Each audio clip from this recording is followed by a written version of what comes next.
জয় শ্রীকৃষ্ণ। রাধে রাধে। নমস্কার, সবাইকে সুস্বাগত জানাই আমাদের বৈদিক ধর্ম তথা সনাতন ধর্মীয় তথ্যমূলক চ্যানেলে। সকলে কেমন আছেন? নিশ্চয়ই ঈশ্বরের অশেষ কৃপায় সকলে ভালো আছেন, সুস্থ আছেন। বাংলায় 12ই চৈত্র 1432 আর ইংরাজি 27 মার্চ 2026 শুক্রবার দিন পালিত হচ্ছে এই বছর পবিত্র রামনবমী ব্রত।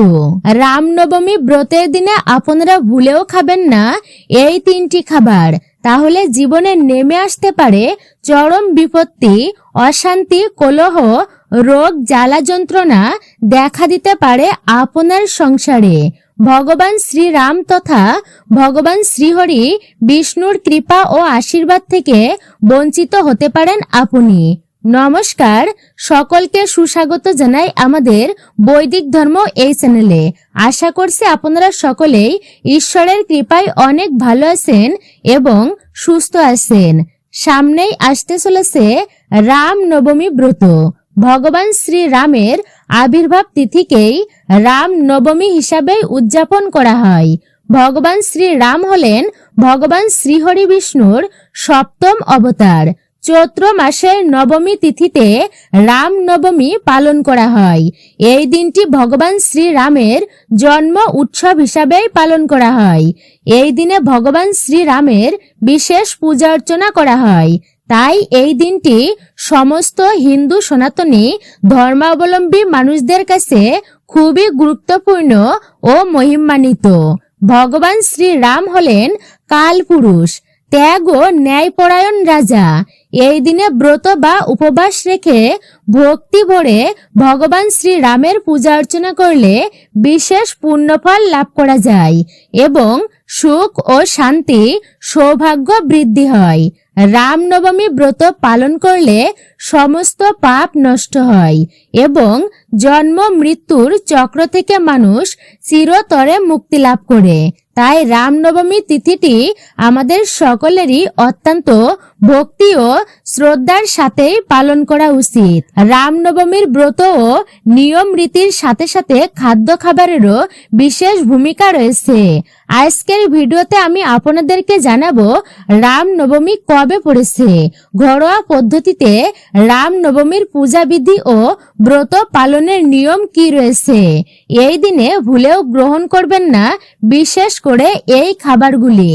এই দিনে ভগবান শ্রীরামের কৃপা ও আশীর্বাদ পেতে কি কি কাজ করবেন আপনারা এবং কি কি কাজ আপনারা ভুলেও করবেন না সেই বিষয়েও বিস্তারিত জানতে পারবেন আজকের ভিডিওটির মাধ্যমে। তাই আজকের ভিডিওটি খুবই গুরুত্বপূর্ণ হতে চলেছে। সকলে অবশ্যই মনোযোগ সহকারে আপনারা শ্রবণ করবেন, শুরু থেকে শেষ পর্যন্ত ভক্তি সহকারেই শ্রবণ করবেন। ভালো লাগলে অবশ্যই একটি লাইক করবেন, শেয়ার এবং কমেন্ট করবেন। আর যদি আপনি আমাদের চ্যানেলের নতুন দর্শক হয়ে থাকেন তো বিনীত অনুরোধ করব চ্যানেলটি সাবস্ক্রাইব করবেন, পাশে থাকা নোটিফিকেশন বেল আইকনটি অল করে দিবেন। কমেন্টে অবশ্যই আপনি লিখে জানাবেন একটি বারের জন্য হলেও জয় শ্রীরাম অথবা আপনার গুরুদেবের নামটি অবশ্যই লিখে জানাতে আপনারা একদমই ভুলবেন না। ভিডিও থেকে আপনি উপকৃত ও সমৃদ্ধ হবেন। তাহলে চলুন শুরু করা যাক আজকের মূল আলোচনা। রামনবমী ব্রত কবে পড়েছে 2026-এ। রামনবমীর পূজার পূর্ণাঙ্গ সময়সূচি এই দিনে রামনবমী পূজার শুভ সময় কখন থাকছে এবং নবমী তিথি কখন শুরু হচ্ছে এবং কখন শেষ হচ্ছে।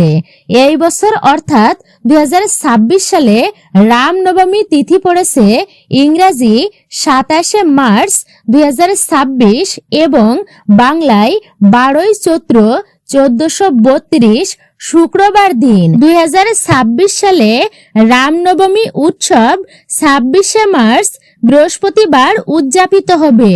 পঞ্জিকা অনুযায়ী চৈত্র মাসের শুক্লপক্ষের নবমী তিথি 26শে মার্চ সকাল 11:48 শুরু হবে। 27 মার্চ সকাল 10:06 শেষ হবে।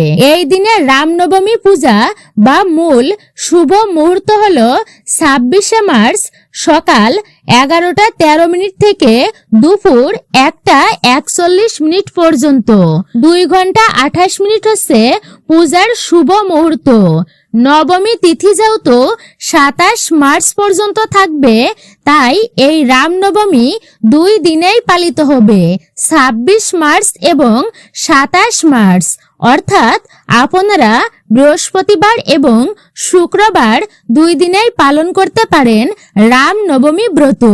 যেহেতু নবমী তিথি 2 দিন ধরে থাকছে, তাই অনেকেই 27 মার্চেও পূজা অর্চনা পালন করতে পারেন, কিন্তু শাস্ত্র মতে মধ্যাহ্নর সময় অনুযায়ী 26শে মার্চ প্রধান দিন হিসাবে গণ্য করা হয়েছে।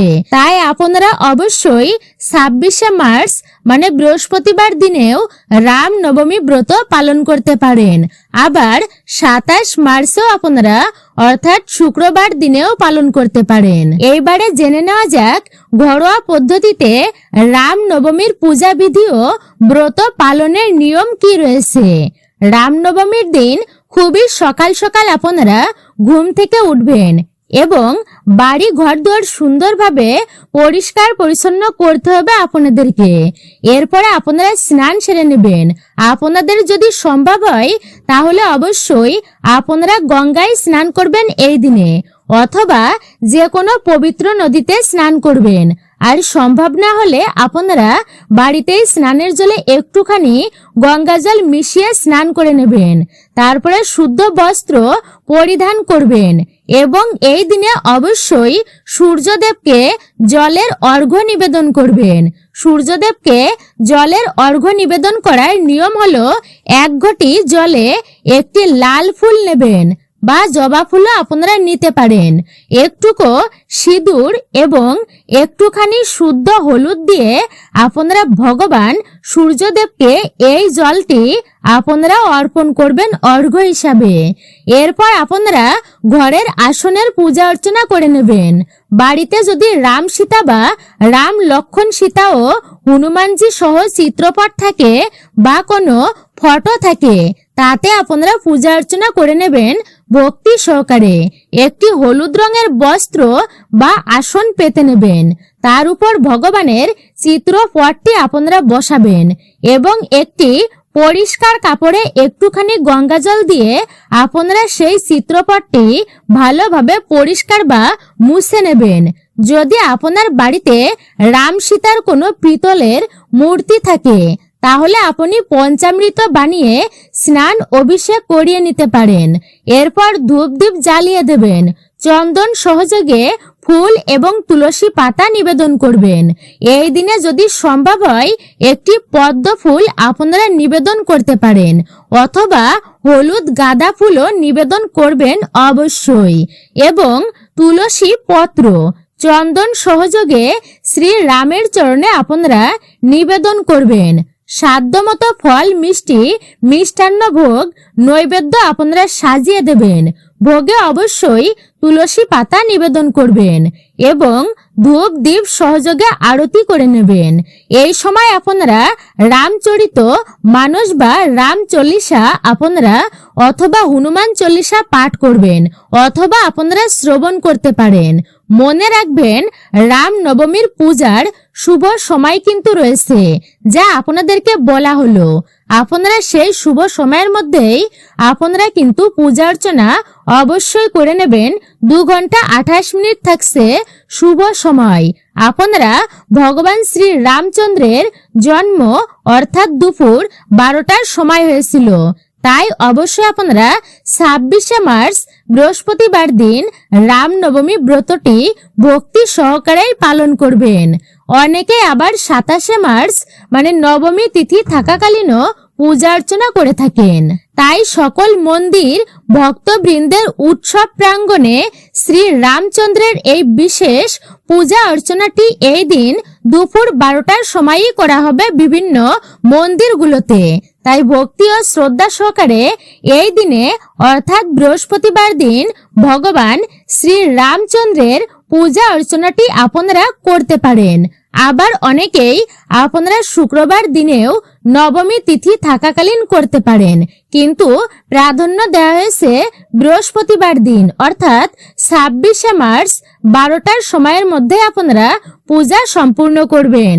সনাতন হিন্দু ধর্মের প্রত্যেকটি পবিত্র পূর্ণ তিথিতে খাদ্য খাবারের বিশেষ বিধিনিষেধ রয়েছে, যা আমাদের সকলেরই মেনে চলা অবশ্যই উচিত, কিন্তু অনেকেই তা মানতে চান না বা বিশ্বাসই করেন না। ফলে তাদের জীবন ও সংসারে দেখা দেয় নানান বিপর্যয় এবং তাদের নানা বাধা বিপত্তি ও সমস্যার সম্মুখীন হতে হয়। তাই এই বিধিনিষেধগুলো মেনে চলা অত্যন্তই জরুরি। আসুন আমরা জেনে নিই পবিত্র রামনবমীর দিনে কোন কোন খাবারগুলো আমাদের ভুলেও একদমই গ্রহণ করা উচিত নয়, মুখে তোলাও উচিত নয়। সর্বপ্রথম যে খাবারটির কথা আপনাদেরকে জানাবো আর তা হচ্ছে আমিষ জাতীয় খাবার, অর্থাৎ মাছ, মাংস, ডিম, পেঁয়াজ, রসুন, মসুর ডাল ইত্যাদি আমিষ জাতীয় খাবার এই দিনে ভুলেও গ্রহণ করবেন না, তাহলে কিন্তু পরিবারে চরম বিপত্তি নেমে আসতে পারে। মা লক্ষ্মী এবং শ্রী হরিবিষ্ণু এবং রাম, সীতা ও হনুমানজি সহ সকল দেবদেবী আপনার উপর রুষ্ট হতে পারেন এবং এই সমস্ত দেবদেবীর কৃপা ও আশীর্বাদ থেকে আপনি বঞ্চিত হতে পারেন। তাই এই দিনে আপনারা ভুলেও কিন্তু এই আমিষ জাতীয় খাবার একদমই গ্রহণ করবেন না। দ্বিতীয় যে খাবারটি আপনারা এই দিনে ভুলেও গ্রহণ করবেন না আর তা হচ্ছে মাশরুম। এই দিনে ভুলেও আপনারা মাশরুম বা ছত্রাক জাতীয় খাবার গ্রহণ করবেন না। এই দিনে ছত্রাক জাতীয় খাবার খেলে কিন্তু নানান প্রকার গ্রহ দোষ ও বাস্তু দোষ দেখা দেয়। এর ফলে কিন্তু আপনার জীবন ও সংসারের নানান রকম সমস্যার সম্মুখীন হতে পারেন। তাই এই দিনে ভুলেও আপনারা মাশরুমের তৈরি কোনো খাবার ভুল করেও খাবেন না। তৃতীয়ত আপনারা এই দিনে যে খাবারটি ভুলেও খাবেন না অর্থাৎ গ্রহণ করবেন না আর তা হলো পোড়া জাতীয় খাবার, যেমন বেগুন পোড়া, টমেটো পোড়া ইত্যাদি বিভিন্ন পোড়া জাতীয় খাবার আপনারা ভুলেও এই দিনে গ্রহণ করবেন না। কারণ মানা হয়ে থাকে যে পবিত্র তিথিতে পোড়া জাতীয় খাবার গ্রহণ করলে বাড়িতে নেগেটিভ শক্তির প্রভাব পড়ে, ফলে সংসারে অভাব, অনাটন, অশান্তি, কলহ দেখা দেয়। এছাড়াও এই দিনে অতিরিক্ত মশলা ও তৈলাক্ত জাতীয় খাবার আপনারা ভুলেও গ্রহণ করবেন না, এতে নানান প্রকার রোগ যন্ত্রণার শিকার হতে পারেন। তাই অতিরিক্ত তৈলাক্ত, ফ্যাটি ও মশলা জাতীয় খাবার গ্রহণ করা থেকে বিরতই থাকুন আপনারা। চতুর্থ, এই দিনে ভুলেও আপনারা যে খাবারটি মুখে তুলবেন না অর্থাৎ খাবেন না আর তা হচ্ছে তেতো জাতীয় খাবার, যেমন উচ্ছে, করলা, নিম পাতা। আপনারা এই দিন তেতো জাতীয় খাবার একদমই এড়িয়ে চলবেন। করলা বা উচ্ছে যেহেতু তেতো জাতীয় সবজি, তাই ব্রত ও উপাসনা বা পূজা অর্চনায় তেতো জাতীয় কোনো কিছুই কিন্তু গ্রহণ করা উচিত নয়। এছাড়া আমরা যখনই কোনো ব্রত বা উপবাস রাখি তখন মন ও আত্মাকে পবিত্র রাখতে হয়, তাই এই সময় তেতো জাতীয় কোনো প্রকার খাবার খাওয়া উচিত নয়। তাছাড়া অতিরিক্ত তৈলাক্ত জাতীয় খাবার বা অতিরিক্ত তেল, মশলা, ঝালযুক্ত খাবার কখনোই গ্রহণ করা উচিত নয়। তাই ব্রত বা উপবাসে এই ধরনের খাবার খাওয়া থেকে আপনারা বিরত থাকুন। রামনবমীর পবিত্র দিনে যে জিনিসটি আপনারা ভুলেও গ্রহণ করবেন না আর তা হচ্ছে তামাক বা মাদক জাতীয় খাবার। তামাক বা মাদক জাতীয় অর্থাৎ নেশা জাতীয় দ্রব্য খাদ্য গুণ থাকে না তাতে, এবং এটি শরীর ও মস্তিষ্কের জন্য অত্যন্তই ক্ষতিকর। তাই এই রামনবমীর পবিত্র দিনে আপনারা মাদক জাতীয় কোনো প্রকার জিনিস গ্রহণ করবেন না।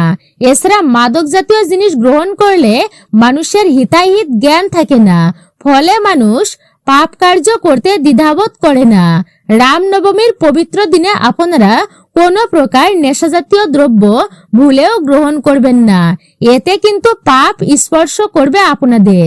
রামনবমীর পবিত্র দিনে কোনো পাপ কার্য করলে বা অনিয়ম বা অশ্রদ্ধাজনিত ভাব করলে তার প্রভাব কিন্তু আপনাদের জীবনেই পড়বে।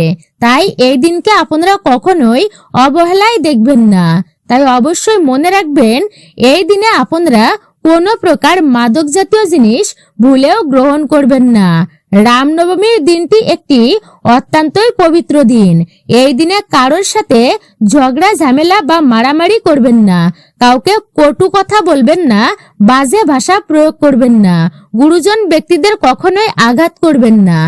এই দিনে গুরু পূজা বা গুরু প্রণাম অবশ্যই করবেন এবং ভক্তি ও শ্রদ্ধা ভরে এই দিনটি সকলের সাথে আপনারা পালন করবেন। সনাতন ধর্মে ধর্ম ও সত্য প্রতিষ্ঠার এক প্রতীকী বিশেষ উৎসব।